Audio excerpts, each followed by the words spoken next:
La communication, mais aussi la pratique. Une lettre forte, donc en guidance forte. Mieux encore, mais c'est un logiciel. Et je suis une militante qui a été... Bonjour Sylvie Fromentel. Bonjour Claude. Vous êtes vice-président de la FCPE. Oui, tout à fait. Et vous venez de participer à la rencontre de concertation organisée par l'ANAE sur les passerelles numériques entre l'école et les parents. Alors, selon vous, est-ce que le numérique peut faciliter l'ouverture de l'école aux parents ? Alors, la question de l'ouverture de l'école aux parents, c'est une question qui se pose depuis très longtemps.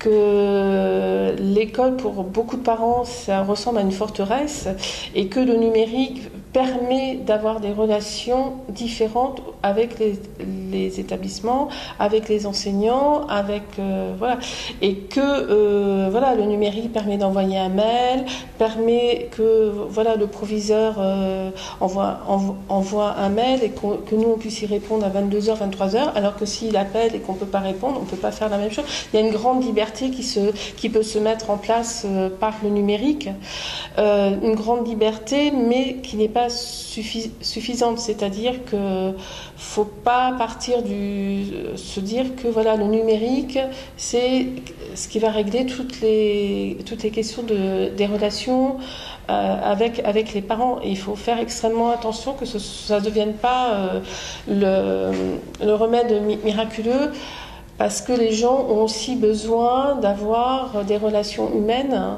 d'avoir un accompagnement humain, et que voilà, les deux choses sont complètement complémentaires. Et c'est d'autant plus important pour les familles qui sont éloignées d'école. Je pense que sur ces questions du numérique, c'est un thème important, parce qu'il y a des gens qui ne sont pas équipés, les écoles sont mal équipées parce qu'ils sont dans des quartiers ou des villes, que ce soit dans le milieu urbain et rural, parce que les difficultés sont aussi importantes dans le milieu rural. C'est que vraiment, voilà, il y ait des choses qui se fassent, vraiment qu'il y ait un travail qui se fasse, qui se mette en place entre les parents et les établissements scolaires par l'intermédiaire du numérique. Mais c'est complètement... c'est pas suffisant, parce que voilà, la relation humaine reste primordiale, et c'est ce qu'il faut. Voilà, ça peut casser des barrières, sûrement, des barrières qui peuvent être plus ou moins symboliques, parce que voilà, quand on va à l'école, quand on va au collège, on passe une porte. Pour certains parents, c'est quelque chose de douloureux. Et que peut-être par l'intermédiaire d'un blog ou d'un tweet class ou d'autres... Un espace numérique de travail. Ou un espace numérique de travail, ça permet d'avoir aussi une autre approche de l'école, de voir des choses concrètes aussi, parce que souvent ce qui manque pour les parents, c'est de pas très bien savoir ce qui se passe en classe, pas pour tout savoir, mais pour voir comment leurs enfants apprennent, ce qu'ils font en classe. Je pense qu'il y a une vraie volonté de la part des parents vraiment de comprendre ce qui se passe, pourquoi ils apprennent ça, comment ils l'apprennent. Et puis aussi, je pense que le numérique va aussi changer pour les enseignants et la pédagogie. Alors vous allez me dire, ça ne concerne pas les parents, sauf que si on change de pédagogie, on va changer aussi les relations entre enseignants et les jeunes, mais aussi ça va changer aussi les rapports aussi avec les parents. Je pense que voilà, il y a moins ce système pyramidal où il y a quelqu'un qui sait, et puis voilà, tout le monde reçoit entre guillemets la bonne parole. Là, du coup, il y a des choses participatives qui peuvent se mettre en place. Et puis, je pense aussi par le numérique aussi, on peut valoriser certains parents ou certains membres de la famille. Enfin, il y a un travail à l'intérieur.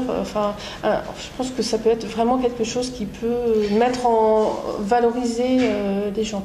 Mais c'est pas suffisant. Il faut vraiment... En d'autres termes, c'est un facilitateur, par exemple, pour les délégués de parents dans les conseils de classe qui peuvent communiquer avant, mais si ça se limite à cela, et s'ils ne rentrent pas physiquement dans l'école ou dans le collège, dans le lycée, effectivement, on n'aura rien réussi, quoi.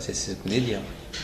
Il y a la question de la coéducation, c'est-à-dire qu'à un moment donné aussi, il faut permettre aussi aux parents de pouvoir parler, de prendre la parole, ce qui n'est pas simple.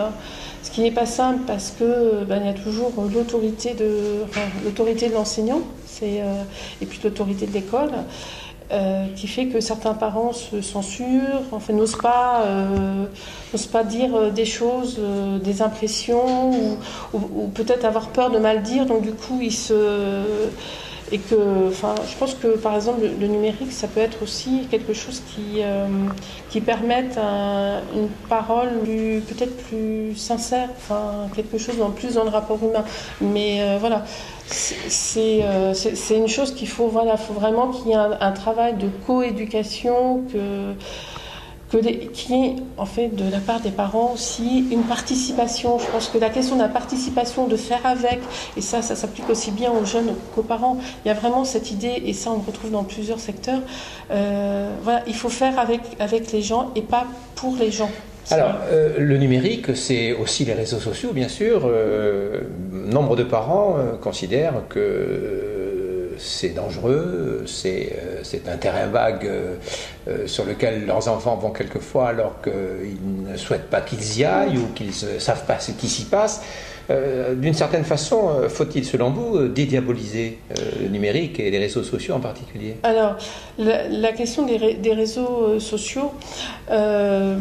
certes, il y a des choses qui sont graves, qui se passent dessus, qui sont contre nos valeurs républicaines, etc.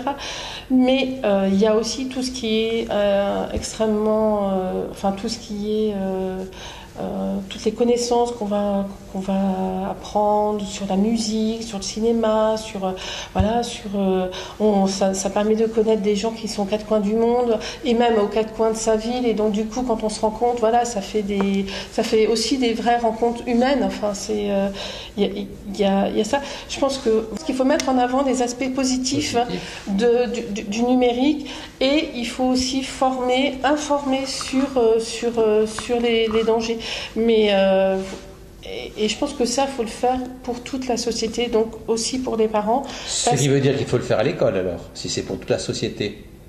Alors, il faut le faire pour toute la société, pour les gens qui sont à l'école, mais les parents ne sont plus à l'école. Tout à fait. Il faut aussi le faire pour les parents qui ne l'ont pas appris à l'école. Et une des possibilités, c'est l'usage, par exemple, des ordinateurs qui sont dans les établissements scolaires, qui pourraient être utilisés pour former les parents sur les réseaux sociaux, sur créer une boîte mail, l'école des parents à l'école.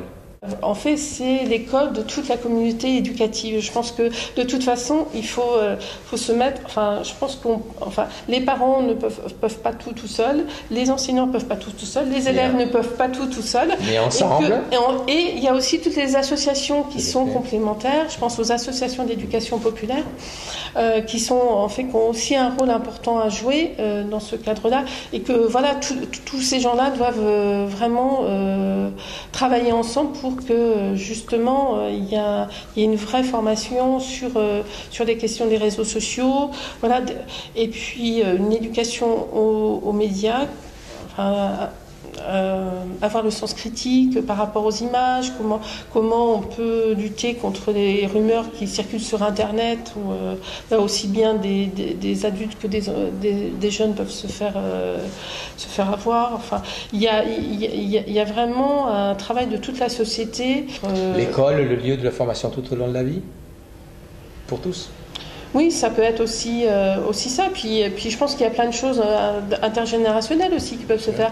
C'est-à-dire que des jeunes collégiens peuvent aussi monter. Il peut y avoir des projets autour de l'apprentissage du numérique pour des personnes âgées. Il y a vraiment tout un travail aussi à faire intergénérationnel qui est extrêmement important. Et là, il faut vraiment que tous les services publics, qu'ils soient éducation nationale, culture, scientifique, même le sport. Je pense que il y a aussi une culture du numérique qui doit aussi passer par tous ces réseaux, ces domaines. Voilà, tout à fait. Merci beaucoup, Sylvie Fourmentel. Merci beaucoup, et puis à très bientôt.